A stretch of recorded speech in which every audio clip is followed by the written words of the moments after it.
Good afternoon, everybody. Tribe 2.0. So, woke up to some sad news this morning. Mary Wilson has gone on to glory. We've lost another legend. We've lost another important part of the fabric of our history. Um, I'll tell you guys a little bit. Well, I'll tell you about Mary Wilson, and then I'll give you guys a little bit about my Mary Wilson moment. So Mary Wilson is the longest reigning original Supreme. Again, I don't think a lot of people realize that Diana Ross is not an original Supreme. The group was formed and she was added. The original members and the Supremes actually started off as a quartet instead of a trio. The original member, Brenda, I forget her last name. I'm sure somebody will Google it. She decided not to continue with the group when she ended up getting married and decided to, be a full time wife, mom, so forth and so on. Um, the the original Supremes that were successful with Motown is Mary Wilson, Diana Ross, and Florence Ballard. Now, if any of y'all know anything about me, y'all know I love me some Florence Ballard. Y'all know I love me some Florence Ballard, baby. That's my girl. Um, it was the first successful configuration of the group. So you gotta be careful when you read these things. That doesn't mean that it was the first configuration. It was the first successful configuration because the Supremes didn't get a hit for a long time, honey. As a matter of fact, their nickname around Motown was the No Hit Supremes. They originally were called the Primettes. They were the sister group to the Primes, who eventually became the Temptations. Okay? Okay. Mary Wilson stayed with the group until it officially disbanded in 1977. All right. Where Did I Love Go was the group's first number one hit. Mary Wilson said, I remember that instead of going home on the bus, we flew. It was our first plane ride, and we knew we had really hit it big. That would be the first of 5 consecutive number ones. Baby Love, Come See About Me, Stop in the Name of Love, and Back in My Arms Again, following in quick succession. They also recorded the hit songs Can't Hurry Love, Up the Ladder to the Roof, and Love Child. Donna Ross tweeted, I just woke up to the news. I'm reminded that each day is a gift. She added, I have so many wonderful memories of our time together.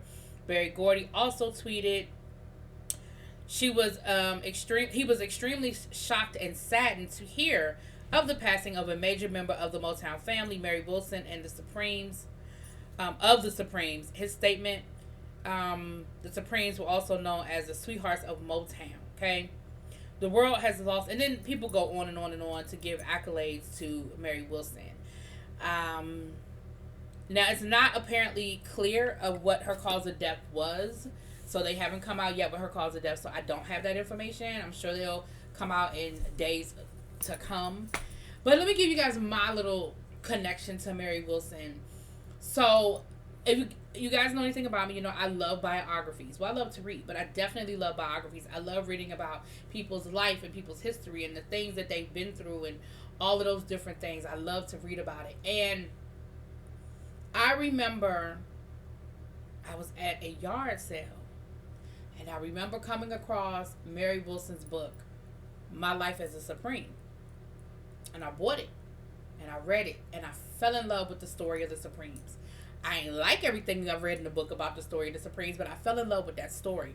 And from there, I went on to read pretty much anything I could get my hands on about the Supremes, about Motown, about the Temptations, about Smokey Robinson, about all of those names that came out of that era. I love the music of Motown. That's what I was raised on. My parents played the music that they were raised that, my parents played the music that was their soundtrack. Just like we play the music that's our kids love 90s R&B. Why? Because they grew up listening to 90s R&B.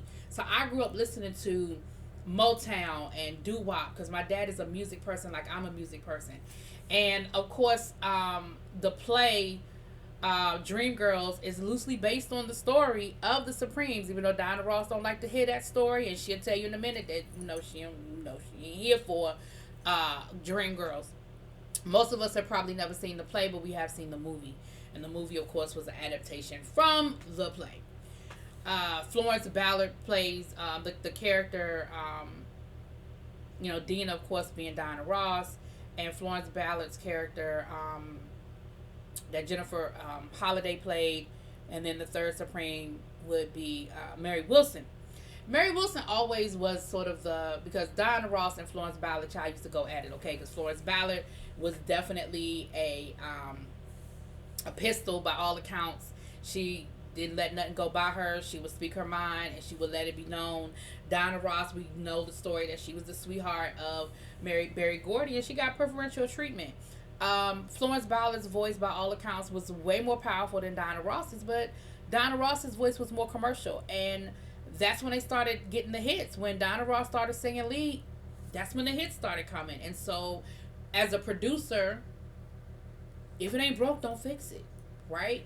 But of course, that left Florence in a place that she just wasn't comfortable or happy with. I feel like if you go back and you follow Mary Wilson's career, I mean, she had a storied career. Even after she left the Supremes, she did some other things, some solo projects and things of that nature. Again, her book, and I encourage you guys to go and read her book. It's definitely a great read. It's an easy read. And hear what she has to say about that time capsule that is the 1960s, 1970s. Y'all let me know what y'all think. Drop it in the comments. Peace.